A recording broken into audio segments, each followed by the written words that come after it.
तो जैसे कि आप सबने मैसेज पढ़ा होगा, आज हमारा समरी सेशन है। हमने ये किताब जो है गुरुदेव ने लिखी, कलात्मक जीवन जिए। ये किताब हमने कल ही पूरी कर दी है और आज हमने इसका समरी सेशन रखा है। तो अगर आपके भी कांटेक्ट में अगर बहुत सारे लोग होंगे तो आप अभी उनको जल्दी से जल्दी प्लीज लिंक शेयर कर दीजिए, क्योंकि जिन्होंने भी ये सेशन को अगर अटेंड नहीं किया होगा तो आज आप सिर्फ 40 मिनट्स में ये पूरी किताब की समरी जानेंगे। तो जल्दी से जल्दी आप भी अपने कांटेक्ट लिस्ट में ये जो मैसेज है फॉरवर्ड कर दीजिए।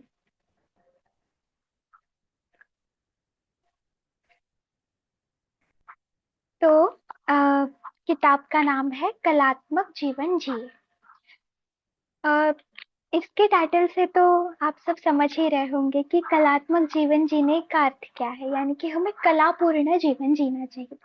अब कलापूर्ण कैसे, कि जैसे कोई व्यक्ति बहुत अच्छा चित्र निकालता है तो हम कहते हैं उसमें चित्र निकालने की कला है। कोई बहुत अच्छा गाता है तो उसमें गायन कला है। कोई बहुत अच्छा नृत्य करता है, डांस करता है, तो हम कहते हैं उसमें नृत्य कला है।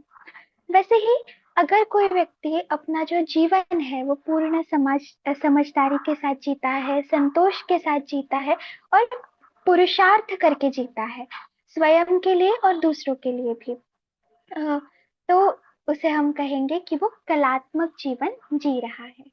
तो इसलिए गुरुदेव ने ये किताब लिखी है। तो इसमें जीवन हमें किस प्रकार जीना है, जीवन जीने के लिए हमें किस किस चीजों की आवश्यकता है, उसका उल्लेख गुरुदेव ने इस किताब में किया है। तो जो हमारा फर्स्ट टॉपिक है, जीवन कलात्मक ढंग से जिए, तो हम इसको पहले जानेंगे।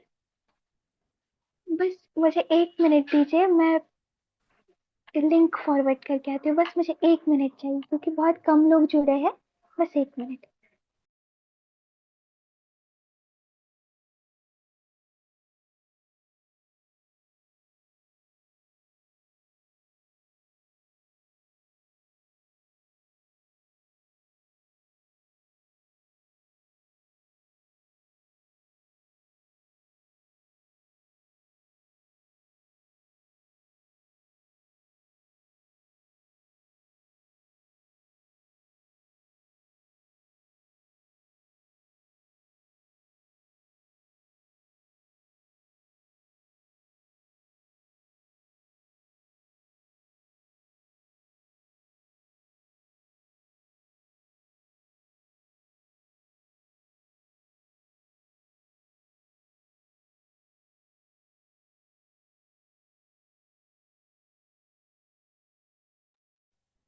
जी, धन्यवाद समय के लिए। बहुत सारे जन लिंक मांग रहे थे तो मैंने फॉरवर्ड कर दी है। आप भी जल्दी जल्दी फॉरवर्ड कर दीजिए और हम अभी सेशन को शुरू करते हैं। तो जीवन कलात्मक ढंग से जी, ये इस किताब का फर्स्ट टॉपिक है। और अगर मैं कहूँ कि उस टॉपिक पे एक कंक्लूजन क्या दिया है, तो गुरुदेव ने इस टॉपिक में संतुलन के बारे में कहा है, यानी कि बैलेंस। हमें जीवन में बैलेंस रखना बहुत जरूरी है। अब गुरुदेव कहते हैं कि बहुत बार ऐसे होता है कि हम सेटिस्फैक्शन और संतुलन किसे मानते हैं, कि हमें हमें ये चीज मिल जाए, हमें ये साधन मिल जाए। अगर हमारा घर है तो भी और एक मैं बड़ा घर ले लूं, या ये चीज नहीं है मेरे पास तो मैं उसे खरीद लूं। तो गुरुदेव कहते हैं कि मनुष्य जनरली इसे संतुलन और सेटिस्फैक्शन मानता है, कि हाँ मैं ये ले लूंगी तो मैं मुझे अच्छा लगेगा, मैं सेटिस्फाइड महसूस करूंगी। पर गुरुदेव कहते हैं कि ये लिप्सा है, ये मनुष्य की लालसा है, ये उसका ये उस वो कहेंगे कि वो उसका सेटिस्फेक्शन नहीं है जो वो अंदर से महसूस करता है। ये बहुत कम देर के लिए होता है, टेम्परेरी होता है। अगर व्यक्ति को परमानेंट सेटिस्फाइड होना है तो मनुष्य को इन सब से बाहर निकलना पड़ेगा।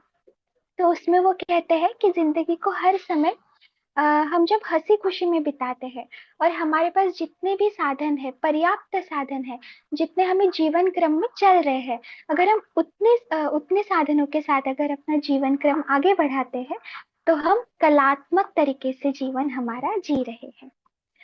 देन वो दो लोगों का कंपैरिजन भी करते हैं कि कोई कोई लोग ऐसे होते हैं कि जिनके पास सब कुछ होता है, पूरे साधन अवेलेबल है, बहुत सारा धन भी है, तो भी बहुत बार लोग रोते रहते हैं और कंप्लेंट्स करते रहते हैं कि मेरे पास ये नहीं है, मेरे पास वो नहीं है। और दूसरी तरफ गुरुदेव कह रहे हैं कि कुछ ऐसे भी लोग इस दुनिया में है कि जिनके पास बहुत कम साधन है, बहुत जीवन यापन करने के लिए बहुत कम चीजें हैं, तो भी वो कम चीजों में गुजारा करके भी खुश रहते हैं। तो इसको ही गुरुदेव ने नाम दिया है सेल्फ सेटिस्फैक्शन।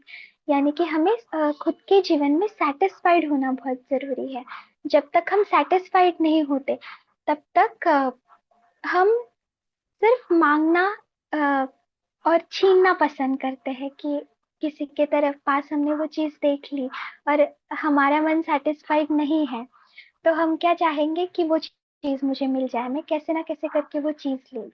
पर अगर वही हमारा मन सेटिस्फाइड है, पूरी तरीके से नियंत्रण में है, तो हम ये जो भी लालसाएं मनुष्य के मन में उठती है वो कम हो जाएगी। तो गुरुदेव इसे ही कहते हैं कलात्मक तरीके से जीना। देन वो समझाते हैं, ये तो चीजों के रिलेटेड हो गया, चीजों से रिलेटेड, साधनों से रिलेटेड। देन वो मानसिक स्थिति यानी कि मनुष्य की मानसिक स्थिति की भी बात करते हैं और उसकी भावनाओं की बात करते हैं कि जब कोई भी हमारे पास विकट कठिन परिस्थिति आ जाती है या दुख की स्थिति आ जाती है, तो आजकल लोग समझते हैं कि स्ट्रॉन्ग रहना बहुत अच्छी बात है। मतलब बिल्कुल हर परिस्थिति में खड़े रहना, रोना नहीं, दूसरों को अपनी भावनाएं दिखाना नहीं, वो बहुत अच्छी बात आजकल हम समझते हैं। और मैं भी अब तक यही समझती थी जब तक ये किताब मैंने पढ़ी नहीं। तो इसमें गुरुदेव ने उस चीज को पूरी तरीके से नकारा है। उन्होंने कहा है कि आंसुओं को या भावनाओं को स्थान देना ये कलात्मक तरीके से जीना हुआ। अगर हम आंसुओं को अपने जीवन में स्थान नहीं देते, तो गुरुदेव कहते हैं कि हम अकलात्मक तरीके से जी रहे हैं। अब देन वो उसको इलेबोरेट करते हुए कहते हैं कि अब उन्होंने कह तो दिया है कि आंसुओं को स्थान देना अच्छी बात है जीवन में, पर यही नहीं कि सिर्फ रोते रहना। और ऐसा भी नहीं कि एकदम अ, खुद को इतना कठिन और खुद को इतना कड़क बना लेना कि बस आंसू ही नहीं निकल रहे, हम अपनी भावनाएं व्यक्त ही नहीं कर पा रहे और अंदर ही अंदर घुटते जा रहे। तो इन दोनों चीजों को गुरुदेव ने मना किया है। तो वो कहते क्या है, वो कह हमसे ये रहे है कि आप संतुलन बनाइए, आप बैलेंस बनाइए। जब कोई दुख की स्थिति आती है, जब आपको मन में बहुत दुख होता है और आपको लगता है आपने उसे बाहर निकालना चाहिए आंसुओं के माध्यम से या चाहे अपनी भावनाएं प्रकट करके, तो आप ये जरूर करिए। क्योंकि अंदर के अंदर जब हम ये चीजें दबाते हैं, अंदर के अंदर जब हम अपनी भावनाओं को छिपा कर रखते हैं, तो गुरुदेव कहते हैं ऐसा मनुष्य अंदर ही अंदर घुटते रहता है और देन वो अपना एक जोन बना लेता है, अपना एक ऑरा बना लेता है और उसमें ही फिर वो रहना पसंद करता है। तो हमें ऐसा नहीं बनना है। जब भी हम हमारी कोई भी भावना हो, वो हमें वो प्रकट करनी आनी चाहिए। तो यही है हमारा जो फर्स्ट चैप्टर है, फर्स्ट टॉपिक है जीवन कलात्मक ढंग से जिए। तो उसमें गुरुदेव ने संतुलन को बहुत बड़ा महत्व दिया है। अगर हमें जीवन को अच्छे ढंग से चलाना है, अच्छे क्रम में चलाना है, तो हमें हर चीज में बैलेंस करना बहुत जरूरी है। जैसे हमने जब ये टॉपिक लिया था, तब अर्चना आंटी ने एक बताया था कि जैसे हम स्टूडेंट्स हैं, तो हमें संतुलन बनाना आना चाहिए अपनी पढ़ाई में भी और गुरुदेव के काम में भी। अगर हम दोनों में डिसबैलेंस करते हैं, अगर हमारा एक भी थोड़ा ज्यादा और एक थोड़ा कम हो जाता है, तो हमारा दोनों तरफ का बैलेंस जो है पूरा हिल जाता है। वैसे ही अगर गृहिणियां हैं, तो उन्हें अपने परिवार की तरफ भी उतना ही ध्यान देना है जितना उन्हें गुरु जी के कार्य पर देना है। उन्हें अपने बच्चों पर भी उतना ही ध्यान देना है जितना उन्हें गुरुदेव के कार्य पर देना है। तो हर चीज में एक प्रॉपर संतुलन बना के रखना है और प्रॉपर उसको प्रायोरिटाइज करना है, महत्व देना है, टाइम देना है। तो यही हमने फर्स्ट टॉपिक में जाना। देन हमारा दूसरा जो टॉपिक है, जीवन इस तरह जिए। तो अब तक हमने देखा संतुलन। अब सेकंड टॉपिक में गुरुदेव पुरुषार्थ के बारे में बताते हैं और मनुष्य के जीवन के उद्देश्य के बारे में। वो कहते हैं कि जो मनुष्य का जीवन है वो एक संग्राम है। जिस प्रकार संग्राम में हर जो सैनिक है वो लड़ाई करने के लिए हमेशा तत्पर खड़ा होता है। सामने कोई भी दुश्मन हो, कितना भी बड़ा दुश्मन हो, पर वो अपने हथियार लेकर हमेशा तैयार रहता है। तो गुरुदेव कहते हैं आप हमें भी जीवन में हमेशा एक सैनिक की तरह तैयार रहना है। यानी कि कोई भी परिस्थिति आए, अच्छी परिस्थिति हो या बुरी परिस्थिति हो, अगर हम ढाल बन के उसके सामने खड़े रहेंगे तो हम उसका मुकाबला जरूर कर पाएंगे। देन वो कहते हैं संसार की हर चीज का एक मतलब है। मतलब कोई भी संसार में जितनी भी चीजें हैं, ऐसी कोई भी चीज नहीं है जिसके पीछे कोई उद्देश्य नहीं होगा। तो मानव जीवन के पीछे भी एक बहुत बड़ा उद्देश्य है, और वो उद्देश्य है कि आध्यात्मिक आदर्शों की प्राप्ति करना। और देन उन्होंने ये भी बताया है कि क्यों मनुष्य पशुओं से श्रेष्ठ है, प्राणियों से श्रेष्ठ है। क्योंकि जैसे आप सभी को पता है कि पशु और प्राणी, इनका काम क्या होता है? खाना पीना और प्रजनन करना, इनका वो कार्य होता है। पर मनुष्य के पास बहुत अच्छी एक चीज परमात्मा ने दी है। वो है उसका विवेक, वो है उसकी चेतना, वो है उसकी बुद्धि। तो गुरुदेव कहते हैं कि अगर हम पशुओं से अलग है तो हमें अपने विवेक का, अपनी बुद्धि का अच्छा प्रयोग करना चाहिए, सदुपयोग करना चाहिए, अच्छी चीजों के लिए कार्य करना चाहिए, ना कि पशुओं की तरह बस खाना पीना प्रजनन करना सोना, ये नहीं करना चाहिए। जबकि आजकल बहुत जनक की लाइफस्टाइल ऐसी हो गई है कि खर्चा बहुत ज्यादा बढ़ गया है। तो परिवार को संभालते संभालते ही, परिवार की जरूरतें पूरी करते करते ही जीवन निकल रहा है। हम ऐसे भी एग्जाम्पल्स देखते हैं। तो गुरुदेव कहते हैं कि अपनी जो क्षमताएं है, अपनी जो कहते हैं साधन जो आपको लग रहे हैं जीवन यापन करने के लिए, आप उन्हें पर्याप्त रखिए। मतलब जितना आपको लगता है आप उतने ही रखिए। हम आगे वाले चैप्टर में इसे देखेंगे भी, तब मैं एक्सप्लेन करती हूँ। इसमें वो और एक बात कह रहे हैं कि हमें स्वार्थी तरीके से जीवन नहीं जीना है। अब स्वार्थी और परमार्थी, इन दोनों का उन्होंने डिफरेंस बताया है। कि स्वार्थी व्यक्ति है वो सिर्फ अपने लिए बनाता है, अपने लिए खाता है और अपने लिए जीता है, और उसका व्यवहार भी फिर एक ऐसे सेल्फिश वाला हो जाता है। पर दूसरी तरफ है परमार्थी व्यक्ति। तो परमार्थी व्यक्ति क्या करेगा? सबसे पहला अपना दृष्टिकोण सही करेगा, अपना देखने का नजरिया बदलेगा, एंड खुद के लिए तो वो करेगा ही करेगा, बाकी समाज के लिए उसका उत्तरदायित्व समझेगा, समाज के लिए उसकी नीड को समझेगा, उसके महत्व को समझेगा। और जो समय उसका खुद के बाद बचता है वो समाज के कार्य के लिए जुटाएगा। एंड देन लास्ट में वो यही कहते हैं कि मनुष्य का जीवन आध्यात्मिक आदर्श को प्राप्त करने के लिए हुआ है, ना कि सिर्फ साधनों में फंसे रहने के लिए या फिर अहंकार में फंसे हुए रहने के लिए। इस चीज के लिए मनुष्य का जीवन नहीं है। पर जो व्यक्ति अ, अपने उद्देश्य को नहीं जान सकता, वो भी समय में, वो इन्हीं चीजों में कहीं ना कहीं फंसा होता है, और ऐसे ही उसका जीवन चलते रहता है और एंड होता है। पर अगर हम अच्छी चीजें पढ़ते हैं, अच्छी पुस्तकें पढ़ते हैं, गुरुदेव का स्वाध्याय, गुरुदेव की किताबों का स्वाध्याय करते हैं, तो हमें बहुत जल्दी रियलाइज हो जाता है कि हमारा उद्देश्य कैसा होना चाहिए और हमें आगे का अपना जीवन कैसा बिताना है। तो इसमें स्वाध्याय का भी उन्होंने महत्व बताया है। और देन थर्ड जो टॉपिक है वो है जटिल नहीं जीवन को सरल बनाइए। तो अभी तक हमने संतुलन की बात की फर्स्ट चैप्टर में कि हमें बैलेंस बना के रखना है। सेकंड इसमें हमने देखा पुरुषार्थ, मतलब पूरा दम हमें लगा देना है मेहनत में, अपने जीवन को अच्छा बनाने के लिए, साथ में समाज के लिए कुछ अच्छा करने में, और हमें स्वार्थी नहीं बनना। और थर्ड है जटिल नहीं जीवन को सरल बनाइए। तो इसका अर्थ है कि हम कभी कभी खुद के जीवन को ही बहुत उलझा हुआ बना देते हैं। जटिल यानी कि बहुत कॉम्प्लेक्स, उलझा हुआ, कठिन। तो गुरुदेव कहते हैं आपको जटिल बनाने की कोई आवश्यकता नहीं, आप उसको सरल बनाइए, यानी कि सीधा और सिंपल बनाइए, और ये बनाना भी आपके ही हाथ में है। तो देन वो उसको एक कहानी के माध्यम से एक्सप्लेन करते हैं, जिसमें उन्होंने क्लर्क की कहानी बताई है कि क्लर्क ने पहले अपनी पत्नी को अपने आमदनी के बारे में सच सच नहीं बताया, पहले उससे छुपा कर रखा। देन पत्नी तो इसी भ्रम में रही कि उसका पति बहुत पैसा कमाता है, तो उसने एक हार की डिमांड की उससे। और पति को फिर कमी लगे खुद में कि मैं इसको हार भी नहीं दे सकता, मेरे पास तो इतने पैसे भी नहीं है। तो वो क्या करता है, किसी से उधार लेकर अपनी पत्नी को देता है, ना कि पत्नी को सच सच बताता है कि उसके पास इतने पैसे नहीं है। पत्नी भ्रम में ही रहती है, और पत्नी से गलती से एक वो हार गुम जाता है।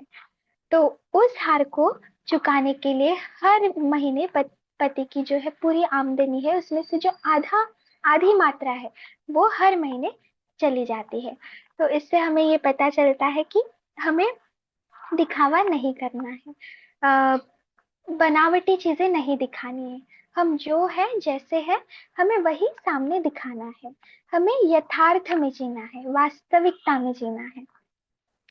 अगर हम हमारा हमारी उतनी पात्रता नहीं है, पर हम बस दिखावे के लिए कर्जा लेकर कुछ कर रहे हैं, या पैसे मांग मांग कर बस अच्छा दिखाने के लिए चीजें खरीद रहे हैं, तो गुरुदेव ने इन चीजों को बनावटी कहा है।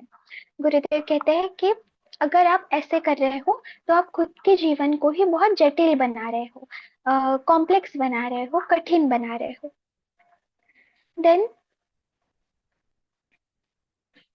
उन्होंने लिखा है कि जिसे हम स्वाभिमान या आत्माभिमान कहते हैं, वह इसी जीवन की सरलता का परिणाम है। अगर हमें स्वाभिमान से जीना है, तो हमें अपने जीवन को सरल बनाना ही होगा, क्योंकि अगर हम जीवन को सरल नहीं बनाते, तो हमें हमेशा दूसरों से चीजें मांगनी पड़ेगी, दूसरों से पैसे मांगने पड़ेंगे, चीजें मांगनी पड़ेंगी, वस्तुएं मांगनी पड़ेंगी, जस्ट बिकॉज खुद को हम अच्छा दिखा पाए, जो आजकल सोशल मीडिया के जनरेशन में होता है। अ, बहुत सारे जो युवा है, या फिर बहुत सारे ऐसे लोग हैं कि वो सोशल मीडिया पे कुछ कुछ देखते हैं कि उसने ये पहना है, उस वो वहां गई है, वो वहां गया है, और वैसा ही करने को देखते हैं। तो तब शायद उनके माइंड में ये नहीं आता है कि मेरे घर के जो मेरे पापा है, कमा रहे हैं मेहनत से, उनके पॉकेट पर थोड़ा वो पड़ेगा, स्ट्रेस होगा, स्ट्रेस पड़ेगा, या फिर जितना उनकी इनकम नहीं भी होती, उससे ज्यादा वो करने का सोचते हैं। तो गुरुदेव ने इस चीज को पूरी तरीके से मना किया है। जब हम ये चीज करना छोड़ देंगे, जब हम दिखावा करना छोड़ देंगे, तो ऑटोमेटिक जो हमारा जीवन है सरल बन जाएगा, हमें ज्यादा एफर्ट्स लेने की जरूरत नहीं पड़ेगी। देन लास्ट में वो लिखते हैं कि मानसिक अशांति का कारण क्या है, मनुष्य क्यों अशांत आजकल रहता है। तो उनमें उन्होंने बहुत अच्छी लाइन लिखी है कि मनुष्य चाहते हैं कि संसार के सब पदार्थ अपने अपने स्वभाव को छोड़कर उन्हीं की इच्छानुकूल बर्ताव करें। मतलब ये हम सब में कभी ना कभी आपने नोटिस किया होगा, मैंने भी नोटिस किया है कि कभी ना कभी हो जाता है हमसे। हमें लगता है ये व्यक्ति मेरे हिसाब से क्यों नहीं चल रहा है, या मैं जो मांग रहा हूँ, मैं जो मांग रही हूँ, वो मुझे क्यों नहीं मिल रहा, या फिर आ, मेरी जैसी इच्छाएं है सब मेरे मुताबिक ही क्यों नहीं चल रहे हैं। तो गुरुदेव कहते हैं कि इससे हम अशांत होते हैं, क्योंकि अगर हमारे एक्सपेक्टेशंस पर वो चीज खरी नहीं उतरी, तो हमें बहुत दुख होता है, और हम उस दुख में ही रह जाते हैं। तो इसका वो सल्यूशन देते हुए कह रहे हैं कि दूसरों को सुधारने से अच्छा आप खुद में ही परिवर्तन लाइए। भलाई तो इसी में थी कि वह वस्तुओं के यथार्थ स्वरूप को देखकर अपनी आवश्यकताओं को उनके अनुकूल बनाने का प्रयत्न करते चलो। तो इसका अर्थ है कि यथार्थ यानी वास्तविकता, परिस्थिति की वास्तविकता को समझो, अपने सिचुएशन को समझो, और परिस्थिति के साथ सहयोग करो।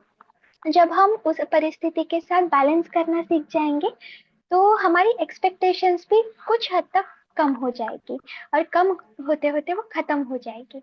एंड देन हमें दुख नहीं होगा कि उसने मेरे हिसाब से नहीं किया, या फिर मैं जो चाहती हूँ वो क्यों नहीं कर रहा।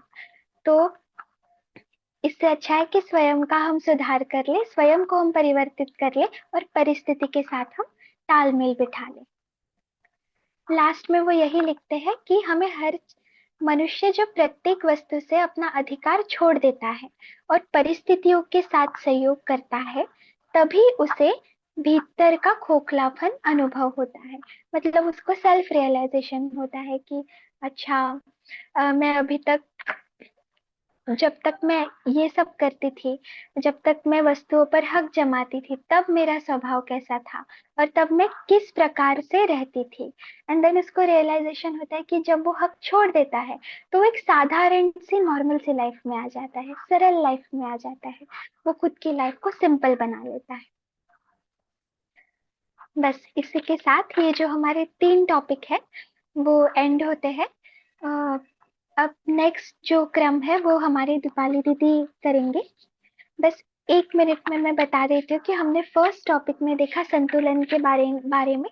सेकंड में हमने देखा पुरुषार्थ के बारे में, कि पूरी मेहनत करके हमें अपना जीवन जीना है, और स्वार्थी तरीके से हमें अपना जीवन नहीं जीना, और अपने जीवन का उद्देश्य समझकर हमें अपना जीवन व्यतीत करना है। एंड देन थर्ड चैप्टर में अभी हमने देखा कि हमें वास्तविकता में जीना है, और रियलिटी को एक्सेप्ट करना है। और अगर हम अपनी पात्रता बना सकते हैं, हम अपनी योग्यता बना सकते हैं, तो हम जरूर अपेक्षा करें खुद से, और जरूर एक्सपेक्टेशन हम कर सकते हैं बड़ी बड़ी। पर गुरुदेव ने पात्रता को बहुत महत्व दिया है। जब तक हम अपनी कैपेबिलिटी नहीं बना लेते, योग्यता नहीं बना लेते, और हम बहुत बड़ी बड़ी चीजें सोच रहे हैं या मांग रहे हैं, तो उससे गुरुदेव कहते हैं कि ये व्यर्थ है। पहले अपनी पात्रता बनाओ, देन उसके बाद आप अपने लिए सब कुछ कर सकते हो, और जीवन को सरल तरीके से हमें जीना चाहिए। तो मैं दीपाली दीदी से रिक्वेस्ट करती हूँ कि नेक्स्ट समरी सेशन वो कंटिन्यू करें। धन्यवाद प्रतीक्षा। चलिए, बहुत ही इम्पोर्टेंट पुस्तक जो हमने अभी शुरू की है ना, उसका समरी सेशन है। तो आधे से ज़्यादा पुस्तक तो हमारी मतलब हो गई है। अब उसमें से 3 कुछ महत्वपूर्ण भाग आगे के हम देखेंगे, जिसमें से पहला है कि जिंदगी को खेल की तरह जिए, दूसरा है धरती पर स्वर्ग प्राप्त कीजिए, और तीसरा है कृत्रिमता से बचिए। जिस तरह अभी प्रतीक्षा ने हमको शुरुआत के 3 भागों को बताया है, उसी तरह से हम आगे के भी 3 भाग देखेंगे, जो हमारे अगर जीवन में हम ला पाए तो हमारा जीवन जो है हम वो कलात्मक तरीके से जीना सीख जाएंगे। तो क्या क्या करना है, उसमें से एक इम्पोर्टेंट चीज़ है कि जिंदगी को खेल की तरह जीना है। इस भाग में हमने देखा था कि जिंदगी के बारे में हमको ना हल्का फुल्का दृष्टिकोण रखना चाहिए। हर चीज को हमको अनावश्यक, छोटी छोटी जो बातें होती है उनको अनावश्यक महत्व देकर, अनावश्यक तूल देकर उनको बड़ा नहीं करना चाहिए। अगर जैसे किसी ने कभी हमारी कमी बता दी, तो उसके बारे में हमें सोच सोच कर उस कमी को और नहीं बढ़ाना है। जबकि हमें क्या करना चाहिए, वो जो कमी किसी ने हमारी हमको दिखाई हुई है उसको समझ कर उसे सुधारने की एक छोटी सी कोशिश करनी चाहिए। ना कि इस बारे में सोचकर दुखी होना चाहिए कि ये बात तो मुझे आती नहीं है। इसमें आगे हम देखते हैं कि किस तरह से हम हमारे जीवन को खेल की तरीके से जी सकते हैं। एक छोटा सा उदाहरण इस भाग को पढ़ते हुए हमने देखा था, जो गुरुदेव ने लिखा था, कि जिस तरह से एक अभिनेता पर्दे पर जब काम करता है, अपना अभिनय जब सादर करता है, तब अलग अलग तरह के रोल या किरदार बड़ी बखूबी से निभाता है। इस तरह हमें भी अपने जीवन में अलग अलग तरह के पात्र निभाने पड़ते हैं। लेकिन गुरुदेव कहते हैं कि यह निभाते समय हमें उस पात्रों को निभाना तो है, लेकिन उसके प्रभाव को नहीं ग्रहण करना है। ठीक है, कि जैसे अगर हमारे पास साधन संपत्ति कम हो, तो हमेशा दूसरे के पास जाकर याचना कर कर चीज़ों को लाना, इस तरह का याचक बनकर हमें नहीं जीना है। या अगर हमारे पास कई बार चीज़ें ज़्यादा हो, तो हमारे पास वस्तुओं की उपलब्धता हो, तब ऐसी परिस्थिति होने के बाद हमें राजा के जैसा गर्व भी हमारे इसमें नहीं आना चाहिए। तो हमें संतुलन, जैसे प्रतीक्षा ने बताया, हमें संतुलन बनाकर जीवन को जीते आना चाहिए। उसी तरह से खेल खिलाड़ू प्रवृत्ति जो होती है, उसको उसके साथ हमें जीवन जीना चाहिए।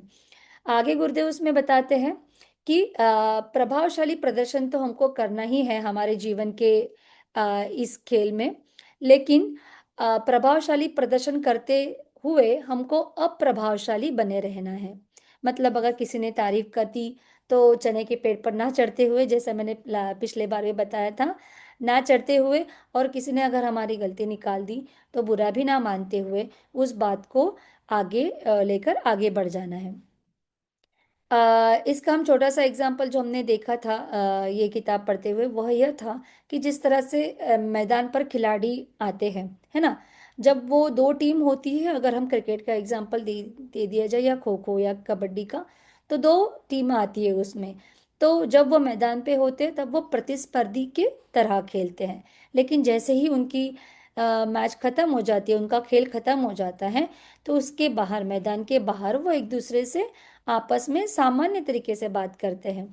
तो उसी तरह जब हम एक दूसरे के साथ रहते हैं और कुछ बात हमें बुरी लग जाती है, कुछ ऊंच नीच हो जाती है, तो उस बात को ज़्यादा दिल पर ना लेते हुए थोड़ी ही देर में हमें एक दूसरे के साथ भी सामान्य व्यवहार करते आना चाहिए। गुरुदेव कहते हैं कि जो व्यक्ति ओछा दृष्टिकोण रखते हैं, मतलब छोटा दृष्टिकोण रखते हैं, वह जिंदगी की छोटी छोटी बातों को दिल पर लगा लेते हैं और हमेशा चिंता, भय या आशंका में डूबे रहते हैं। गुरुदेव इस भाग में बताना चाहते हैं कि परिवर्तन जीवन का मूल स्वरूप है। इसे समझकर आगे बढ़ना ही जिंदगी है। जिस तरह से अगर आज आपके पास कुछ दुख की परिस्थिति है, ठीक है, तो वो कल भी दुख की परिस्थिति ही रहेगी, ऐसा नहीं होता। कल अच्छा वक्त भी आपके पास आ सकता है, और आज अगर कुछ अच्छा है तो ये हमेशा ही ऐसा रहेगा, ऐसा नहीं होगा। तो परिवर्तन, इस भाग को हमें अच्छी तरह से समझ लेना चाहिए, क्योंकि ये जीवन का मूल स्वरूप है और इसको आगे लेकर बढ़ने में ही समझदारी है। गुरुदेव कहते हैं कि यह उचित नहीं है कि हम अपना मानसिक संतुलन परिस्थितियों के पास गिरवी रख दे। मतलब अगर कोई बुरी परिस्थिति है तो बहुत निराश होकर हिम्मत खो देना, यह भी बात सही नहीं है। या फिर बहुत अच्छी परिस्थिति है, सब कुछ हमारे पास है, तो गर्व या घमंड करना, यह भी अच्छी बात नहीं है। हमारा जो हमारी जो प्रतिक्रिया है किसी बात को लेकर, वह परिस्थिति के अनुसार ना होते हुए हमारी समझदारी के हिसाब से होनी चाहिए। मुसीबत को देखकर भागना या जीवन समाप्त करना भी कायरता का लक्षण है। गुरुदेव हमको बताना चाहते हैं कि जब परिस्थिति अच्छी हो तब तो लोग अच्छी तरह से जीवन जीते हैं, लेकिन जब विपरीत परिस्थितियां हो तब लोग जीवन समाप्त करना या उसको, मुसीबत को देखकर भागने की कोशिश करते हैं, लेकिन इससे हमें उसका सॉल्यूशन या फिर हमें उसका उत्तर नहीं मिलने वाला है। परिस्थिति को पार करने का एक ही तरीके से हम उसे पार कर सकते हैं, और वह है उसे लड़कर। हम उसे समझकर उसे जब पार कर लेते हैं तभी हमारी परिस्थिति बदल सकती है, अलग हो सकती है। और इसी तरह से हमें सारी परिस्थितियों को पार भी करना है। तो इस छोटी सी चीज़ का एग्जाम्पल गुरुदेव ने बहुत अच्छी तरह से दिया है, जो अगर हम समझ ले तो हमें किसी भी परिस्थिति में डर नहीं लगेगा। गुरुदेव बताते हैं कि जिस तरह एक माता अपने बच्चे को अगर जब नदी में स्नान कराने ले जाती है तो वो नदी में उसको ढकेलती तो है, लेकिन दूसरे हाथ से उसका हाथ जो है वो कस के पकड़ रखती है ताकि वह डूब ना जाए। तो इसका मतलब कि उसी तरह ना परमात्मा भी हमसे करते हैं कि जिस तरह एक माता अपने बच्चों को नदी में स्नान कराती है तो वो नदी में छोड़ती है, लेकिन उसका हाथ भी पकड़ के रखती है, वैसे ही परमात्मा कठिन समय में हमारे साथ हमेशा होते हैं। ठीक है, तो हमें डरना नहीं चाहिए। वह हमें कठिन परिस्थिति में डालते तो हैं, लेकिन हमेशा हमारे साथ होते हैं, हमारी मदद करते हैं उस परिस्थिति से आगे निकलने के लिए। हमें कुछ बातों को सीखना होगा, ये गुरुदेव हमें हमसे चाहते हैं, अगर हमें जीवन खेल की तरह अच्छी से जीना है तो। एक चीज है कि हमें विपदा में भी मुस्कुराना सीखना होगा। परिस्थितियों जिसे तोड़ दे, ऐसे कमजोर हमको नहीं बनना है। हमें परिस्थितियों में डटे रहना है और परिस्थिति से कमजोर ना बनना नहीं बनना है। हमें निडर होकर स्थिति का सामना करना है और कठिनाइयों से हंसते मुस्कुराते हुए पार करना है। तो इसी तरह से गुरुदेव बताते हैं कि जिंदगी जो है ये बहुत ही एक सुंदर सा खेल है और उसे खेल की तरह हमें जीना है या खेलना है। तो अगर हम ऐसा कर पाते हैं तो हमारी जिंदगी बहुत ही अच्छी और आनंददायी रहेगी होगी और हम कलात्मकता से जीवन जीना सीख जाएंगे। एक और भाग इसमें है किताब में, जो हमको ये बताता है कि अगर कलात्मक जीना है, कलात्मक तरीके से जीवन जीना है तो हमें धरती पर स्वर्ग प्राप्त करना होगा।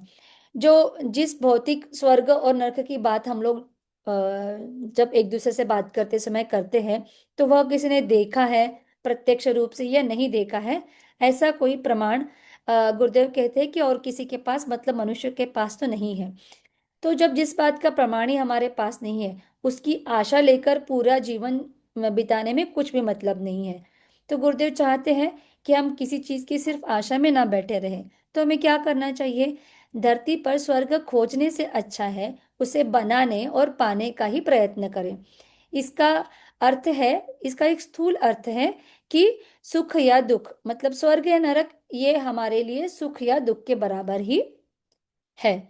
सुख, शांति, आनंद, मंगल, पुण्य, प्रकाश, यही जो परिस्थितियां हैं, यही परिस्थितियां स्वर्ग की है। ठीक है।